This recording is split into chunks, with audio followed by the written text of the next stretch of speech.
Créer des cartes de visite qui détonnent, créer de la sympathie, autrement dit, comment sortir du lot, créer de l'attention. Et oui, parce que c'est vrai que la concurrence est rude. Et justement, aujourd'hui, j'ai une entrepreneuse pas tout à fait comme les autres. Bonjour Hélène. Bonjour David. Voilà, tu as créé une entreprise qui s'appelle Déclaration Gourmande.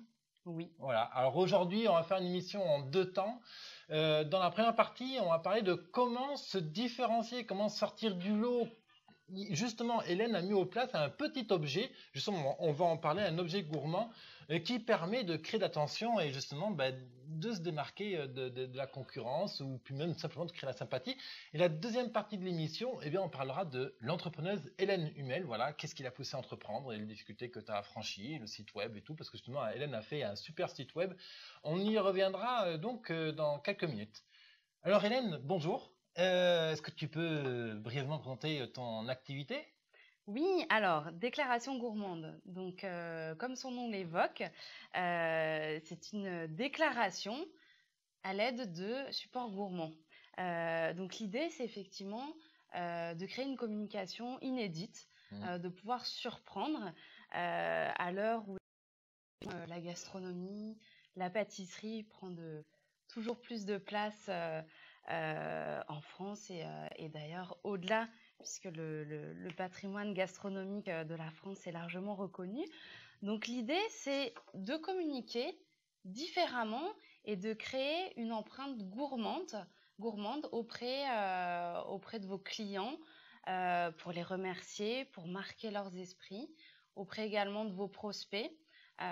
Pour pouvoir effectivement vous différencier, pouvoir apporter quelque chose de nouveau qui va marquer les esprits. Et puis, c'est également effectivement une manière de pouvoir faire un cadeau différenciant. Alors concrètement, tu proposes quoi comme produit? Alors, on s'imagine bien. les Là, alors juste pour centrer quand même, Hélène, on est à Aix-en-Provence. Tout à fait. On a un produit quand même phare dans le coin. Alors je ne sais pas aixois, moi, mais effectivement, on est au plus près du Calisson d'Aix-en-Provence, qui est le produit emblématique, la confiserie emblématique d'Aix, et qui est effectivement un très beau produit qui a une forme épurée. On montrera des exemples. Voilà, donc c'est vrai que le Calisson d'Aix, c'est vraiment un produit qui, par sa forme déjà, est élégant et a un glaçage blanc lisse qui va permettre une personnalisation. Ouais. Alors ça, on va garder juste la surprise. Suspense. Voilà, on va garder le suspense. Alors, en fait, pourquoi justement aujourd'hui l'aventure d'Hélène m'a intéressé? Parce que déjà, il y a pas mal de créativité dans ce que tu fais. J'aime bien ta démarche.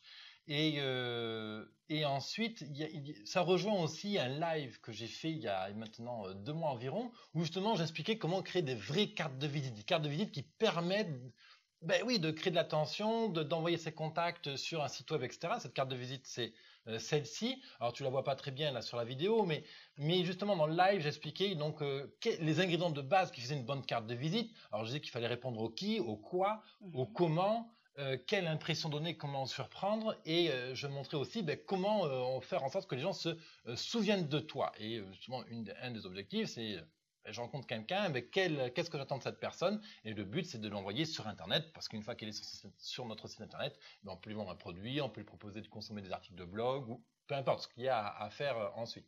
Alors, si tu n'as pas vu le live en direct, tu peux revoir une diffusion. Juste pour ça, je t'envoie en fait directement sur le Business Temple. Business Temple, tu sais, qui est mon espace membre privé, et dessus tu peux retrouver tous tes lives, et ça tu retrouves ça sur biz200.fr/bt. Alors justement, ça fait quelques mois qu'on se connaît, et puis à l'occasion justement, lorsque j'ai fêté le 200e épisode de l'émission Parlons Business, je me suis dit tiens, qu'est-ce que je peux faire un peu créatif qui sorte un peu du lot? Faisons imprimer du flyer, c'est sympa, mais bon, c'est pas gourmand, hein, justement. On mange du papier encore, bon.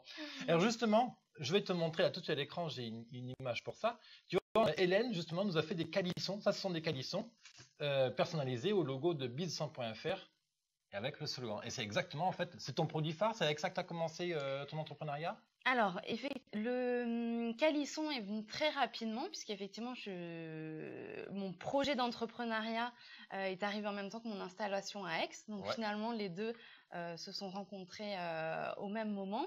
J'étais partie au départ sur un autre produit qui est le financier, un petit gâteau de voyage. Oui, que tu as ici? que je n'ai pas ici, là T'as pas j'ai ici, les d'accord. sablés, Ok.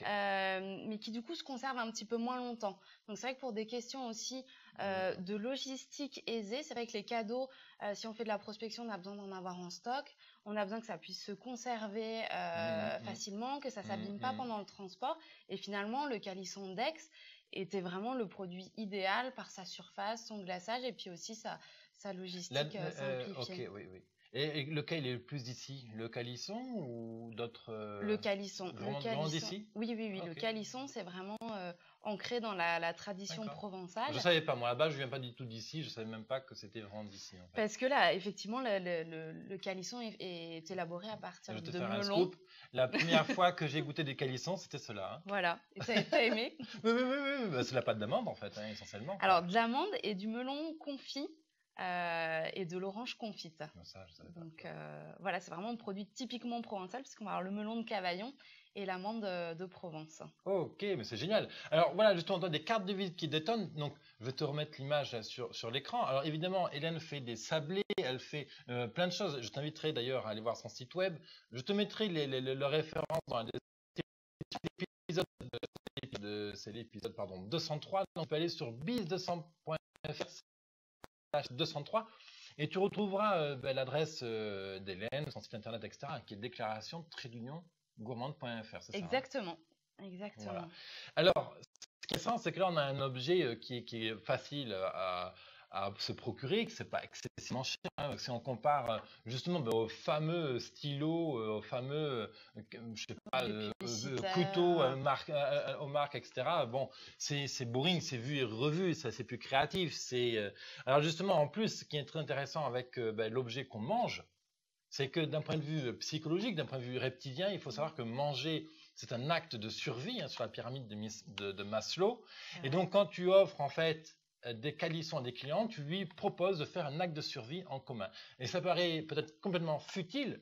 En réalité, c'est une relation marketing très profonde.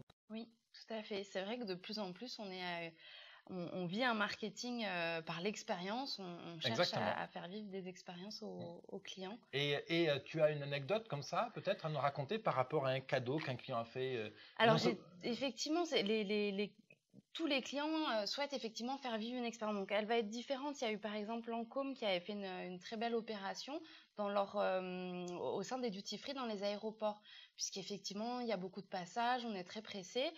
On est au milieu des parfums, des cosmétiques, donc ils ont voulu, pour marquer les esprits, offrir des calissons personnalisés Lancôme à des clients de passage. Donc c'était effectivement une opération dans ce sens-là, de faire vivre une expérience. Il y a eu un cabinet de conseil belge qui a souhaité... Si tu peux le citer, tu peux le citer, hein, c'est pas un problème. Oui, bah alors là j'ai un... T'as trop de mémoire, ok merde, je vais pas te poser une colle, excuse-moi, ok. Donc du coup, il a souhaité en fait pouvoir communiquer sur les valeurs de son cabinet. C'était les 10 ans du cabinet de conseil, donc en marquant les valeurs et puis les chiffres impactants du cabinet de conseil. Donc voilà, après ça peut être un hôtel pour l'UFA qui a souhaité faire des cadeaux d'invités originaux pour être à la fois synchro avec l'actualité et puis faire quelque chose de différenciant. Une personne qui est partie à la retraite. Oui, c'est vraiment destiné finalement à un large public. Oui. Et tu es capable d'assumer toutes sortes de quantités également, je présume. Voilà, des petites séries. L'idée, c'est vraiment de pouvoir faire de la personnalisation en petites séries. D'ailleurs, on peut en parler. C'est vrai qu'on parle de carte de visite, on a parlé de marketing, l'aspect qu'on a son client, il faut lui déclarer un peu l'attention qu'on lui porte, donc lui faire une expérience. Et oui, si tu veux, on peut aller un peu plus sur l'aspect personnalisation. Comment ça marche? Je te donne un logo, c'est quoi le truc? Alors, c'est très simple. Effectivement, un logo en format JPEG ou d'ailleurs autre format. De toute façon, tu guides ton client pour ça? Oui, tout à fait. Pas besoin d'une grande résolution parce que le format est assez restreint. Et puis après, c'est à moi de faire la personnalisation. Donc pour le client, donc c'est toi qui gères quoi. Et donc tu as un jeu de couleurs en plus très large, c'est ça qui est exceptionnel en fait.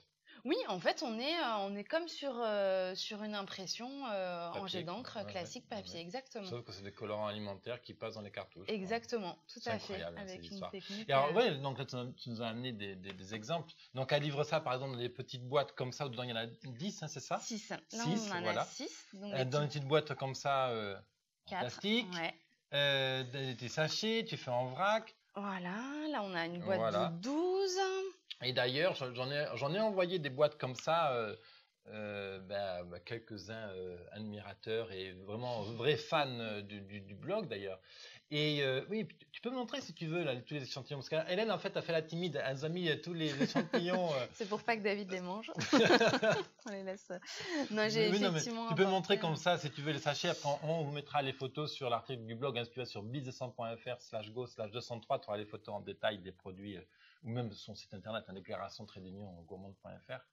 Mais là, je vois que tu as travaillé pour la Poste aussi, entre autres, oui, et puis TNT. C'est quelques exemples, mais effectivement, l'idée, c'est voilà, de présenter des formats différents qui vont être adaptés à chaque occasion. Donc, le cadeau d'invité pour accueillir, pour remercier un client lors d'un cocktail.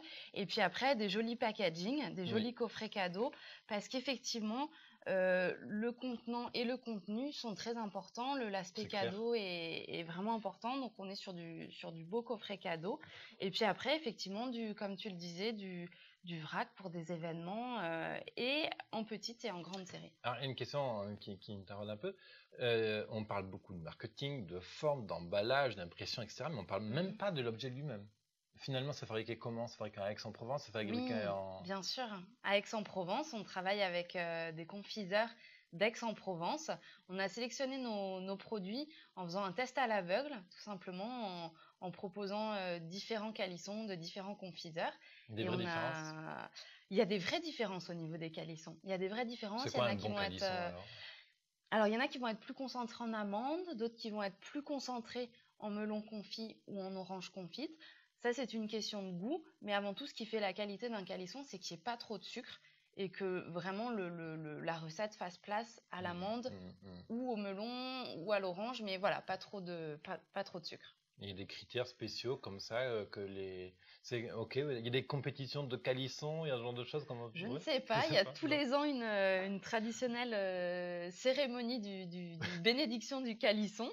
Et alors, traditionnellement, le calisson à Aix-en-Provence, tu as une idée de l'histoire un peu? Parce que moi, je ne connais pas du tout l'histoire du calisson en fait. Alors, en fait, c'est très lié effectivement à l'histoire d'Aix-en-Provence, parce que partout à Aix-en-Provence, on voit... le roi René, on parle beaucoup de ce bon roi René, qui est un roi du Moyen-Âge.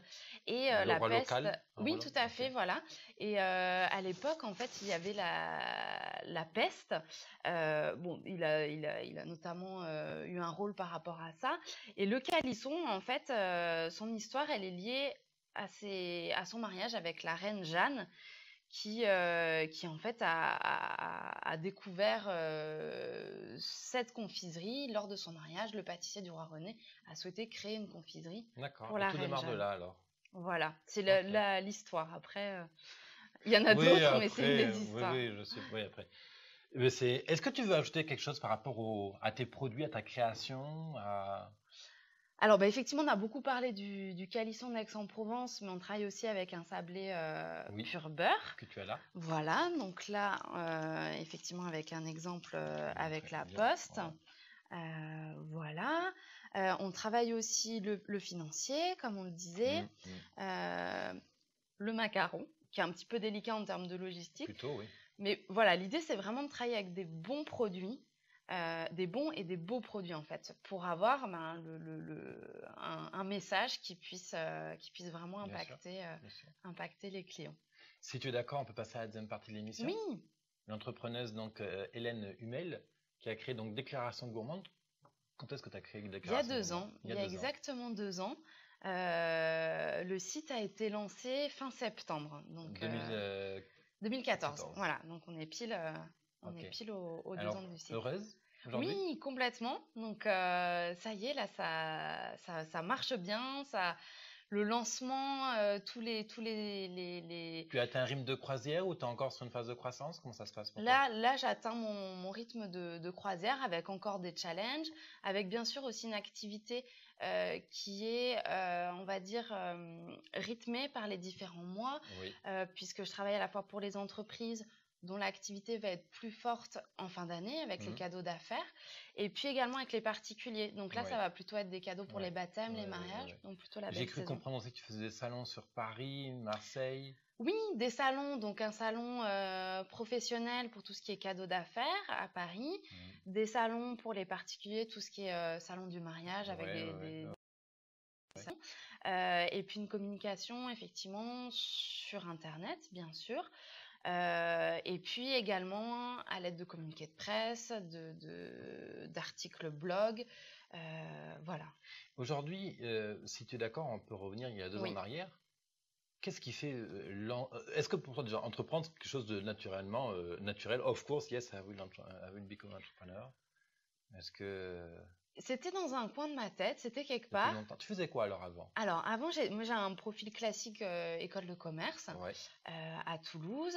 Je me suis néanmoins spécialisée en entrepreneuriat. Donc, il y avait effectivement quelque part les une idée, prémices. voilà, exactement. Et puis, un parcours peut-être un petit peu moins classique, dans le sens où j'ai toujours été attirée par les métiers artisanaux, par les beaux Manuel. produits manuels, tout à Mhm. fait. Donc, j'ai passé ma première année de CAP cuisine en cours du soir à Paris, travaillé à la Maison du Chocolat, chez Pierre Hermé, donc avec des pâtissiers, des chocolatiers, vraiment Oui, oui. en collaboration Quelque avec chose eux. maison artisanale? Je suis désolé, je connais Oui, pas Pierre assez. Hermé, Oui. la Maison du Chocolat, ce sont des belles maisons de pâtisserie puisqu'il y Ok. a Donc huit bonnes écoles boutiques, quoi, un peu. voilà, 8-10 boutiques sur Paris pour Ok, chacune d'entre elles, mais vraiment avec ok. effectivement un travail artisanal. Alors comment tu passes à De, l'entrepreneuriat alors? C'était punaise, j'ai pas le choix, faut que je crée mon propre boulot ou c'est je sais pas, C'est je te en fait, laisse. finalement, c'est un chemin, un parcours. Donc, ces expériences dans la pâtisserie, Mhm, une expérience en agence de communication. mhm. Et puis, finalement, en fait, ça a été la jonction des deux. J'aime la communication, j'aime les produits gourmands. Je déménage à Aix, j'ai envie de créer mon entreprise. C'était là, sur des amorces de projets, effectivement, dans la gastronomie, mais avec des freins financiers par rapport au fait d'avoir un lieu, parce qu'effectivement, le lieu reste quand même quelque chose de pas Mhm, mhm, évident mhm, quand on arrive dans mhm. une nouvelle ville par rapport aux apports financiers. Donc, comment créer une entreprise facilement pour pouvoir être rapidement dans C'est l'opérationnel. possible? Oui, je pense que c'est possible. Oui, moi aussi, je pense que c'est possible, on est d'accord. Donc, comment le faire? En même temps, proposer un produit, Mhm, se servir d'Internet qui est mhm. exactement. Il y a encore énormément d'opportunités, des secteurs qui ne sont pas forcément exploités. La gastronomie, c'est le cas. Il y a plein de choses qui se développent, mais il y a encore beaucoup à faire. Donc du coup, ça a été en fait le croisement de ces différentes expériences. Et puis effectivement, en gastronomie, il faut proposer quelque chose de nouveau. Si je veux Mhm, être sur Internet, mhm. il faut que ce soit nouveau Et que les gens comprennent. et que les gens C'est ça la comprennent. difficulté, c'est que souvent quand on crée quelque chose de nouveau, en fait, si tu dois passer par une phase d'éducation, ben, c'est pas très bon pour le business parce qu'il faut d'abord passer beaucoup de temps à éduquer les gens que ton produit est bon. Et souvent, Faut que pendant ce temps-là, tu as un concurrent qui a été meilleur pour récupérer les clients, quoi. faut que le Mais produit si tu parle de veux, lui-même. on peut vraiment parce que je souhaite vraiment t'amener à l'entrepreneuse en fait. Moi, ce qui m'intéresse, Mhm. c'est que plein de gens qui me contactent, mais comment je peux entreprendre, comment je peux booster mon entreprise, etc. Tu me dis finalement entreprendre c'est facile, j'ai pu me lancer. Alors oui, j'ai eu des Mhm. difficultés. Alors, quels ont été tes premiers réflexes pour créer ton entreprise? Tu dis, ok, bon, j'arrive là, c'est bon. Alors, Hélène, bon, en plus, t'es quand même une fille qui a quand même de l'énergie. Hein. Là, on la voit toute calme et tout, mais Ah oui. c'est quelqu'un qui a de l'énergie à revendre. Alors, comment tu canalises tout ça? Comment tu organises ton travail? Comment tu aussi dépasses aussi la peur de ton entourage? Je suppose que tu as un conjoint ou de la famille qui dit, non, non, Hélène, reste salariée, c'est dangereux d'être entrepreneuse ou quelque chose comme ça. Je présume, c'est un son de cloche, en tout cas, fréquent. Alors, je pense que les freins, ils étaient peut-être plus inscrits en moi qu'au Très sein de mon intéressant. entourage. Ouais. Et j'avais en fait le souhait de créer à plusieurs, de pas être seule. Ouais, Ça, d'accord. c'était quelque chose qui me paraissait indispensable. Je ne me voyais pas me lancer toute seule. Et c'est aussi ce qui m'a finalement freinée, puisque c'est très compliqué finalement de se dire, bon, bah, on est à deux en complémentarité, parce que finalement, si on est deux à savoir faire la même chose, bon, c'est peut-être pas forcément utile. Il faut être complémentaire. Il faut être à un parcours de vie où les deux peuvent quitter un job, effectivement, prendre des risques, entreprendre avec quelqu'un qu'on connaît ou pas, ça peut être délicat. Donc, il y a eu des amorces de projets à deux qui n'ont pas pu se faire parce qu'on n'était pas forcément synchronisés au niveau de nos parcours de vie, lâcher le job, effectivement. À ce moment-là, tu démarres avec quoi, toi? T'as zéro en poche? T'as déjà un petit capital? Comment ça se passe? J'avais un capital personnel que j'ai investi. Donc, en fait, moi, j'ai voulu me lancer avec mon capital et tester. Et Est-ce qu'il est possible de le partager? Tu peux dire non. Est-ce qu'il est possible de communiquer combien tu as mis au début? Oui, j'ai investi 15 000 euros. 15-20 000 euros. Donc voilà. Mes économies, alors, souvent, justement, c'est bien que tu puisses en parler. Souvent, les gens, quand ils démarrent l'entreprise, c'est oulala, j'ai peut-être 15 000 euros pour ton cas. Après, tu es à zéro en fait. Oui. Donc, du coup, comment ça se passe, cette gestion de cette peur-là particulièrement? Comment tu dis? Est-ce que, par exemple, je te coupe, essayer pour te guider. Est-ce que tu as eu, bon, ok, c'est pas possible, de toute façon, je vais forcément réussir, il n'y a pas le choix, je vais réussir. Ou est-ce que, non, je dépense 100 euros par 100 euros? Comment tu as géré? Alors, moi, j'avais le souhait de pouvoir vraiment rapidement commercialiser mon produit. Même s'il y a quand même eu une période de réflexion sur le concept, sur l'esthétisme, le packaging, vraiment le concept en tant que tel, le site internet, mais je souhaitais pouvoir rapidement être opérationnel. Donc c'est ça, je pense, qui m'a rassurée, c'était de me dire, bon, j'investis, mais rapidement, je vais pouvoir faire mon retour sur investissement, ce qui est le cas actuellement. Après, il y a différentes manières de faire. Il y a des personnes qui sont moins craintives de dire je vais emprunter à la banque. Pour moi, ça, c'est quelque chose qui est plus difficile de me dire je dois de l'argent à une banque. Tous les mois, j'ai tant Après, c'est toujours pareil, il faut voir si on en a besoin ou pas. C'est toujours la même chose. Si aujourd'hui, tu arrives à t'autofinancer et à financer le développement comme tu le souhaites, c'est satisfaisant. Après, c'est toujours pareil, c'est une question d'ambition, de savoir jusqu'où tu vas aller. Oui, complètement. Il y a un moment donné où effectivement les banques... Alors, ce qui m'intéressait, c'est que tu parlais des freins, des freins qui te bloquaient au début de l'entreprise.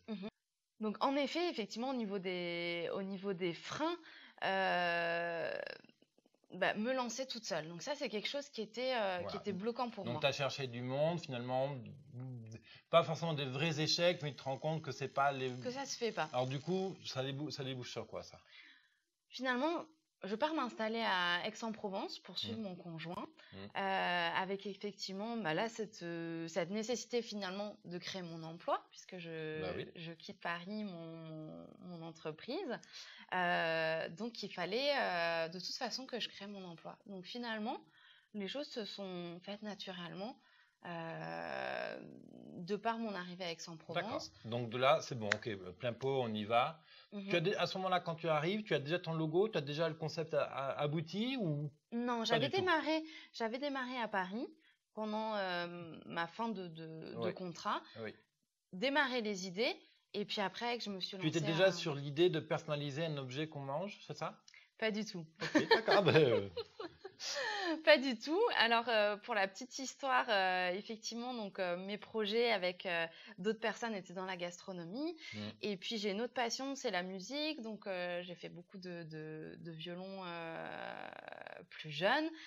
Donc, c'était un autre projet qui me tenait à cœur. Donc, je souhaitais organiser des concerts privés. Et en arrivant à Aix-en-Provence, c'était mon projet d'organiser des concerts privés. Mais effectivement, rapidement, avec on va dire une étude, ce qu'on peut appeler une étude de marché. Ouais, t'as sondé le... Voilà, notamment des interviews. Ce qui m'a été très utile, c'était d'interroger les parties, enfin les musiciens, des agences de communication, d'autres personnes effectivement du milieu, et de me rendre compte qu'il y avait des gros freins juridiques, qu'il y avait effectivement tout un tas de démarches administratives, de contrats de travail, d'une complexité qui faisait qu'il fallait être vraiment une grosse agence pour pouvoir supporter toutes ces démarches juridiques et avec un gros risque au niveau de la conformité. Donc, j'abandonne ce projet assez rapidement. Et ce qui m'a beaucoup aidé en arrivant à Aix-en-Provence, c'était le fait de pouvoir être accompagnée, puisque effectivement je connaissais pas grand monde. Donc je souhaitais trouver des bureaux, parce que je me disais que ça pouvait effectivement me sortir de mon isolement, me sortir de chez moi, rencontrer du monde. Donc je cherche des bureaux. Pourquoi pas du coworking, je regarde un peu ce qui se passe et on me parle de couveuse ou de pépinière d'entreprise. Donc pépinière, j'étais un petit peu familière avec ce terme-là, mais couveuse d'entreprise, pas du tout. Et en fait, j'ai découvert la couveuse d'entreprise Provence Création Entreprise en cherchant des bureaux. Mais j'ai découvert effectivement qu'il y avait tout un accompagnement et également la possibilité de pouvoir créer très facilement son entreprise. Et c'est vraiment ce qui m'a aidé. Et je te renvoie, toi, auditeur, directement à l'épisode que... Alors, je ne sais plus comment exactement comme je l'avais titré, mais c'est en gros comment démarrer son entreprise sans payer de taxes. Et justement, c'est là où je te parle des couverts d'entreprise, parce que non seulement c'est extrêmement intéressant d'un point de vue fiscal, tu ne touches pas à ton allocation chômage, etc. Oui. si tu es au chômage. Et tu as 3 ans devant toi pour créer ton entreprise. Et avec un numéro de série, tu as le droit de facturer, etc. Donc, effectivement.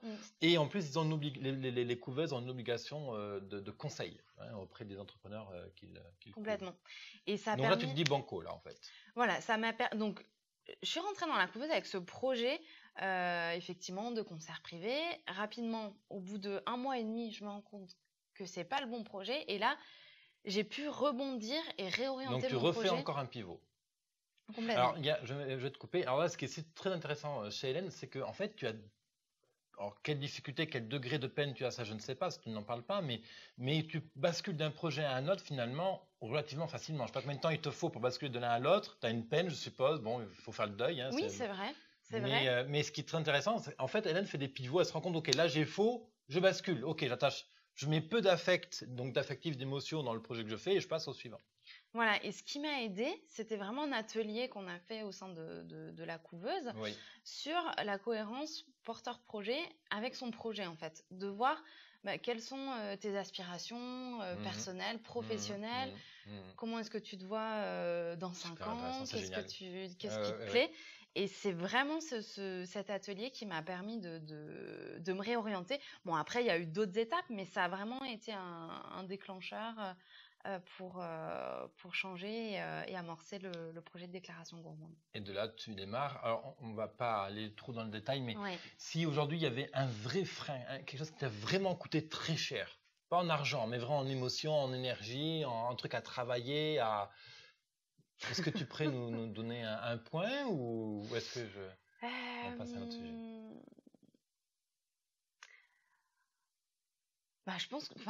Je pense que c'est du bonheur d'entreprendre, donc. Oui, moi je le pense après. Voilà, donc oui, il y a des freins, il y a des moments on a des. Donc tu as eu l'accompagnement de PC Conseil. Oui. Et tu as eu d'autres accompagnements en parallèle? Non, j'ai vraiment été concentrée sur cet accompagnement. En grosso modo, du moment où tu démarres, tu te décides de lancer des calissons. Donc des calissons. Et au moment où tu vends tes premiers calissons, il s'écoule combien de temps? Est-ce que tu le sais ça? Alors, janvier, je change de projet fin janvier. J'amorce déclaration gourmande et fin septembre, le site était lancé. Ok. Et donc là, tu as tes premières ventes qui arrivent, c'est ça? Voilà, tout à fait. Le site web aujourd'hui, quelle est la part de chiffre d'affaires de ton site web? Alors, c'est compliqué à dire parce que le site web est une boutique en ligne. Donc, on a vraiment une partie marchande qui a mis du temps à démarrer. On a l'impression que sur Internet, tout va très vite. On a envie tout.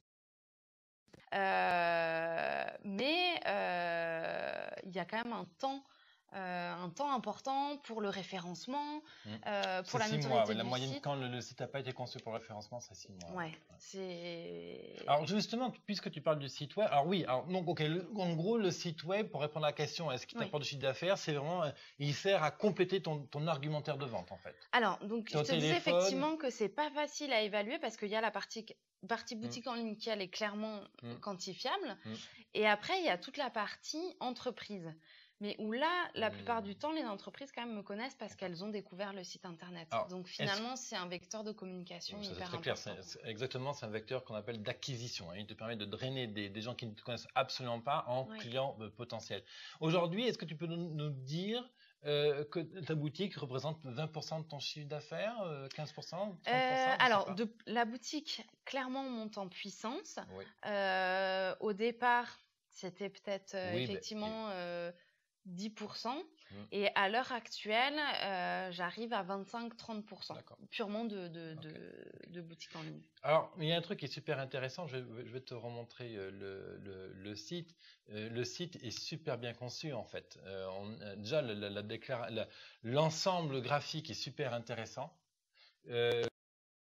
L'envie, là, tu vois justement sur l'écran, alors si tu m'écoutes depuis iTunes ou SoundCloud, ben, je t'invite à regarder la vidéo parce que je filme mon écran et je montre le site déclaration-gourmande.fr de Hélène.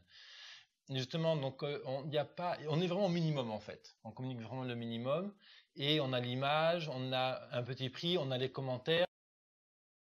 Beaucoup d'images et beaucoup de Voilà, visuels. très très concret, effectivement très pragmatique.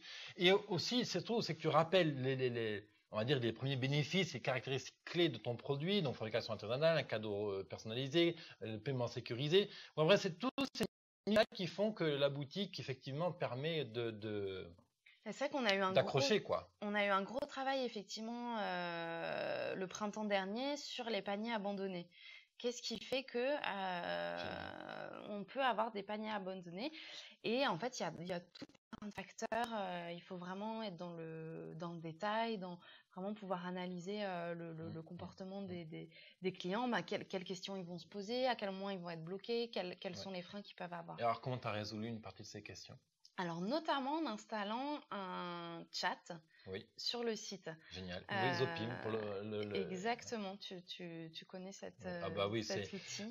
Une des premières choses effectivement que je recommande aux entrepreneurs, c'est d'humaniser les sites web. Donc de mettre un maximum de dialogue et de remettre de l'humain, du vrai sang, du vrai human power, quoi. Hein. C'est vraiment ça, quoi. C'est ça qui peut vraiment convertir. Alors du coup, quand tu commences sa stratégie, alors Zopim, l'idée c'était effectivement de pouvoir répondre en direct si la personne a un problème, donc on peut agir. Et en même temps, ça nous a permis en fait vraiment d'avoir des remontées en direct sur les freins des personnes et du coup aussi de pouvoir agir directement sur le site. L'avant et l'après, c'est quoi? Alors, qu'est-ce qu'on a changé? Par exemple, en termes de chiffres, mais avant, par exemple, tu avais 30% des paniers abandonnés et après, tu n'en as plus que 5. C'est quoi? Tu te rappelles je ne l'ai pas quantifié, mais honnêtement, entre le moment où on a mis ces actions en place et un mois après, le chiffre d'affaires a quasiment doublé. Oui, donc un impact vraiment très important. Ouais. D'où l'important, justement, je sais que je vais te souligner avec ça, de maîtriser ce qu'on appelle les tunnels de conversion et les étapes dans la conversion, parce que c'est vraiment clé. C'est vraiment, surtout quand on a l'e-commerce, c'est capital. Complètement. Si au début, je te ramène encore un peu dans le passé, tu vas créer le site web, qu'est-ce qui est difficile pour toi pour créer ton site web? Alors, choisir la bonne technologie, se dire... Tu travailles sur quoi aujourd'hui? Alors, PrestaShop. PrestaShop, qui permet effectivement de pouvoir le modifier simplement. Et tu parlais effectivement de tunnels de conversion. C'est les CMS qui sont utilisés pour le e-commerce ont déjà effectivement analysé tout ça. Donc, voilà, a priori, ils sont conçus pour faire en sorte que... Et j'aime bien le mot « a priori ». Parce qu'effectivement, ils te donnent les outils de base pour ça, mais après, c'est à toi de les comprendre et de les intégrer. Et ce qui n'est pas évident, c'est de personnaliser son site, à la fois d'utiliser une structure existante parce qu'on ne va pas tout réinventer, que les CMS sont là, qu'ils ont déjà été éprouvés et tout. Exactement. Puis tu n'as pas les compétences techniques. Parce qu'à la base, tu n'es pas technique. Non. Tu connais que dalle au web ou tu as déjà une notion Non. Tu maîtrises Illustrator, Photoshop, etc. Je me suis formée. Là, je me suis formée pendant effectivement les 8 mois où j'ai monté mon projet. J'ai pris le temps de me former. Et ça, c'est super parce qu'après, une fois qu'on est dans la commercialisation, on ne peut plus. Donc, il faut le faire avant. Et là, effectivement, je me suis formée au web. Je me suis formée, comme tu disais, à Photoshop, à PrestaShop et au référencement. Donc ça a été les formations qui m'ont permis aussi de pouvoir choisir. Aujourd'hui, avec le recul, si tu devais lancer une deuxième boutique ou faire une véritable optimisation, puis là, si maintenant, par exemple, je te donnais un budget de 10 000 € pour ton site web, quelles seraient les opérations que tu entreprendrais en premier? Alors, vraiment d'avoir un module de personnalisation encore plus développé, où tu puisses voir le produit en 360. Comme on peut voir des fois pour des chemises où on choisit le nombre de boutons, ou quoi, j'ai une chemise en tête, mais oui, c'est vrai, avec le prêt-à-porter. My Taylor, par exemple. Oui, c'est vrai. C'est vrai, Mike ouais. Taylor est un des pionniers au niveau de la digitalisation de ces espaces de vente. Ouais, ou carrément, on peut se faire un costume sur mesure Mm. sur Internet. Mm. Donc effectivement, avoir un module de personnalisation qui soit plus abouti. Mais une fois de plus, moi j'ai préféré faire quelque chose de simple, mais être certaine que ça fonctionne. Parce que parfois, c'est vrai que sur PrestaShop, on peut greffer un certain nombre de modules. Oui. Si le module fonctionne pas, C'est une des idées aussi qui m'a vraiment plu chez toi. Et là, tu me l'as confirmé au début de l'interview, c'est que tu nous disais, moi, je voulais vendre le plus vite possible. En, en clair, ça veut dire que tu veux tester, te confronter le plus exactement. vite possible. Tester le Bon, produit. rentrer du cash parce qu'il faut quand même bouffer à la fin du mois. Oui, mais aussi tester le tout, oui, produit. Ouais, voilà. complètement. Et ça, c'est une excellente chose parce que ça oblige à prendre des raccourcis. Et justement, tu avais un budget de X milliers d'euros et ça évite de cramer son budget dans la plus belle des boutiques et finalement s'apercevoir qu'elle ne vend pas. Et justement, le meilleur moyen, c'est de tu ouvres juste une page d'atterrissage, donc une landing page sur Internet, tu mets ton produit, même si c'est d'une fausse boîte, Calivy, compagnie, tu fais semblant que les qualifications existent et tu lances ce truc et tu regardes si les gens la commandent. Complètement, Voilà. ouais. Et est-ce qu'on peut savoir à peu près combien tu as investi dans ton site web au total? Alors, c'était un budget très raisonnable pour un site Oui. e-commerce. J'ai investi 5 000 euros. Ok. Donc, pour un site e-commerce, C'est ça. De toute façon, c'est la moyenne, il n'y a pas de secret. Quand on veut un site qui tourne, etc. Et aujourd'hui, tu utilises quel système de paiement en ligne? Tu le sais? Oui, alors j'utilise Payplug, Ok. qui est une solution qui... Solution en ligne, facilement Voilà, payable. exactement. Ouais.